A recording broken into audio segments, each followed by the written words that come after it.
grande étude médicale, donc c'est un sujet qui nous concerne tous. Ce sont des choses que nous faisons et qui nous éloignent de Dieu, qui nous éloignent du propre de Dieu. Donc aujourd'hui, on va parler des distractions. Donc le titre du message, c'est arrêtez de vous laisser distraire et rappelez-vous pourquoi vous avez commencé. Donc, je vais commencer par vous poser une question. Pourquoi es-tu ici? Pourquoi as-tu commencé cette course, cette bataille, ce projet? Prends une seconde et demande-toi, pourquoi as-tu décidé de te lancer dans cette voie difficile? Je veux que tu ressentes cette douleur, cette frustration que tu avais au début. Je veux que tu te rappelles ce feu qui brûlait en toi, ce feu qui t'a poussé à dire, j'en ai marre, je veux changer ma vie. La plupart des gens se tournent vers Christ parce qu'ils ont des problèmes, ou bien vivent des situations difficiles. Échec scolaire, échec professionnel, divorce, alcool, drogue, sexe, envie de suicide. Mais Dieu, dans son infinie bonté, ne fait exception de personne. Deutéronome 10, versets 17 à 19 dit, car l'Éternel, votre Dieu, est le Dieu des dieux, le Seigneur des seigneurs, le Dieu grand, fort et terrible, qui ne fait point exception des personnes et qui ne reçoit point de prison, qui fait droit à l'orphelin et à l'aveugle, qui aime l'étranger et lui donne de la nourriture et des vêtements. Vous aimerez l'étranger, car vous avez été étrangers dans le pays d'Égypte. Amen.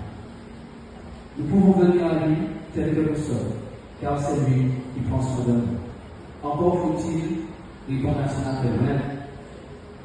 Donc, concernant les distractions. Donc, les distractions nourrissent la chair. Devenus les enfants de Dieu, ayant renoncé à la chair et ses convoitises, nous luttons chaque jour avec nos deux natures, la chair et l'esprit.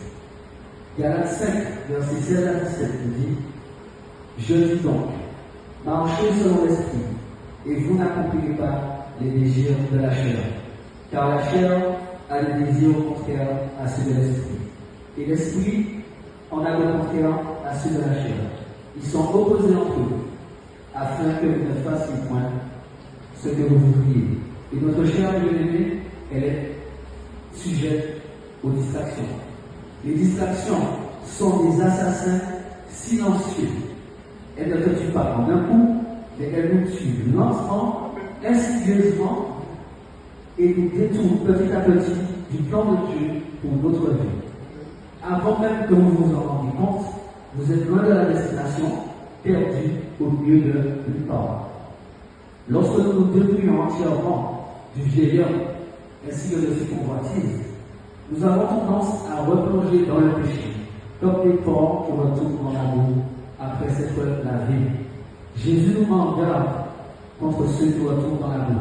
Dans Luc 11, versets 24-26, il est dit, lorsque l'esprit impur est sorti de l'homme, il dit, je retournerai dans ma maison, d'où je suis sorti. À son arrivée, il a tout balayé et bien rangé. Alors il s'en va, prendre 7 autres esprits plus mauvais que lui. Ils entrent dans la maison, s'y installent, et la dernière condition de cet homme est pire que la première. On vit dans une époque où l'attention est la monnaie la plus précieuse. Tout le monde veut un morceau de votre attention. Les réseaux sociaux, les médias, même les gens autour de vous. Et si vous n'êtes pas vigilant, ces distractions vont voler ce que vous avez de plus précieux, votre temps et votre énergie. Les distractions nous séduisent avec le confort, la facilité, le plaisir temporaire. Elles nous font oublier pourquoi nous avons commencé en premier lieu. Et si vous oubliez pourquoi vous avez commencé, vous êtes déjà en train de perdre. Nous sommes déjà en train de perdre. Éphésiens 4, verset 30 nous dit, n'attristez pas le Saint-Esprit par lequel vous avez été scellés pour le jour de la rédemption. Le retour de Jésus est bien plus proche qu'on le croit. À l'ère d'Internet, tout le monde est un expert. Les hommes savent tout sur tout. Mais ce dont la plupart des gens ignorent, c'est que certains éléments opèrent également sur Internet. Ils opèrent sur les réseaux sociaux et piègent de plus en plus de personnes, surtout les chrétiens. Et la perversion ainsi que la convoitise du monde s'infiltre au fur et à mesure dans nos cœurs et dans nos consciences. Romains 12, verset 2 nous dit: ne vous conformez pas au siècle présent, mais soyez transformés par le renouvellement de l'intelligence, afin que vous discerniez quelle est la volonté de Dieu, ce qui est bon, agréable et parfait. La question que moi je me pose et que je voudrais vous poser également: combien de temps allons-nous laisser ces distractions nous contrôler? Y a-t-il un moyen plus efficace pour reprendre le contrôle? Maintenant, nous allons voir la complaisance, qui est l'ennemi du chrétien. Vous savez, ce qui tue le plus de chrétiens dans ce monde, ce n'est pas l'échec, ce n'est pas le manque de talent ou de ressources, c'est la complaisance. La complaisance, c'est ce sentiment de confort qui vous fait croire que vous pouvez vous relâcher, que vous pouvez ralentir, que vous pouvez vous permettre d'être moins rigoureux. Et c'est exactement ce que les distractions veulent que nous ressentions. Amen. Elles veulent nous rendre complaisants, paresseux et satisfaits du statu quo. Si nous nous reposons sur nos lauriers, nous sommes déjà en train de reculer et l'ennemi gagne du terrain sur nous. Lorsque Dieu a donné Canaan à ce peuple et les a bénis de toutes sortes de ressources matérielles, ils se sont détournés de Dieu. Ils ont violé ses lois et ses ordonnances et ils sont tombés dans l'idolâtrie. Amos 4, verset 1 nous dit: écoutez cette parole, vache du bassin, qui êtes sur la montagne de Samarie.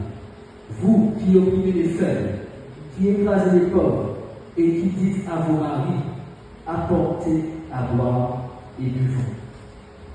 Alors, il faut savoir qu'à cette époque, les femmes d'Israël, elles étaient appelées les vaches du bassin parce qu'elles étaient gâtées, bichonnées et surtout bien nourries par leur mari. Et par égoïsme, elles ont poussé leur mari à exploiter les personnes sans défense pour pouvoir conserver leur mode de vie luxueux. Désirons-nous des biens matériels à tel point que pour les obtenir, nous serions prêts à soutenir des injustices et à risquer la désapprobation divine? Amos 4, verset 4 nous dit: allez à Bethel et péchez, allez à Gilgal et péchez davantage, offrez vos sacrifices chaque matin et vos dîmes tous les 3 jours. C'est sur un temps ironique, bien sûr, qu'Amos invite les Israélites à pécher à Bethel, mais également aussi à Gilgal, où ils adorent des idoles au lieu de l'Éternel. Bethel était l'endroit où Dieu a renouvelé avec Jacob l'alliance conclue avec Abraham. À l'époque d'Amos, c'était la capitale religieuse aussi du royaume du Nord. Jéroboam y a placé une idole afin de décourager ses sujets de se rendre à Jérusalem, dans le royaume du Sud, pour adorer l'Éternel. Gilgal, quant à lui, a été le premier lieu du campement d'Israël, après l'entrée dans le pays promis. C'est là que Josué a renouvelé l'alliance et le rite de circoncision et que le peuple a célébré la paix. Qu'est-ce qu'une idole? Une idole, c'est tout ce qui prend la place dans votre cœur autre que le Seigneur. Prenons l'exemple de Salomon. C'était un homme rempli de sagesse et de richesse. Et pourtant, cela ne l'a pas empêché de se détourner de l'Éternel. 1 Rois 11, verset 4 à 8 nous dit: à l'époque de la vieillesse de Salomon, cette femme inclina son cœur vers notre Dieu. Et son cœur ne fut point tout entier à l'Éternel son Dieu, comme l'avait été le cœur de David son père. Salomon alla après Astarté, divinité des Sidoniens, et après Milcom, l'abomination des Ammonites. Et Salomon fit ce qui est mal aux yeux de l'Éternel, et il ne suivit point pleinement l'Éternel comme David son père. Kémosh.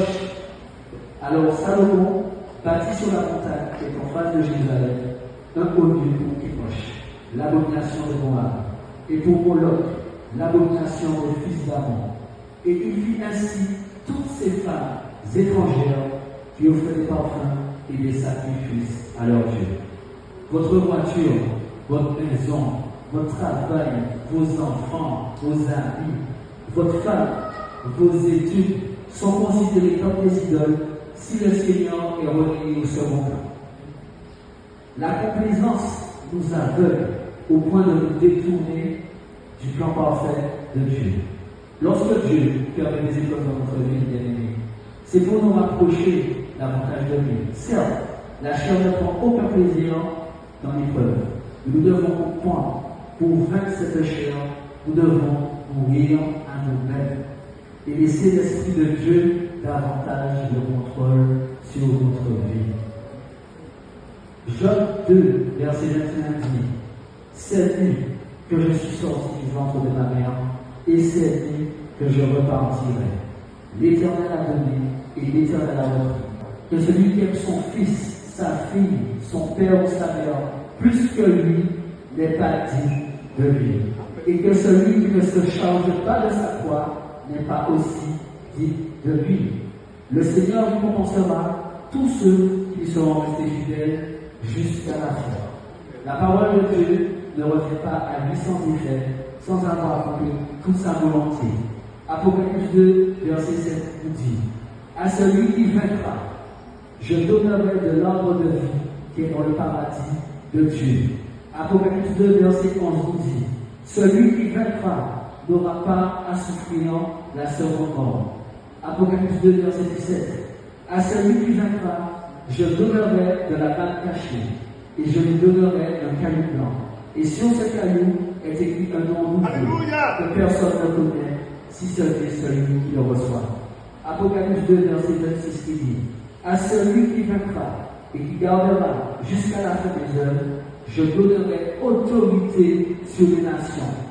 Apocalypse 3, verset 7 nous dit: celui qui vaincra sera vêtu de vêtements blancs.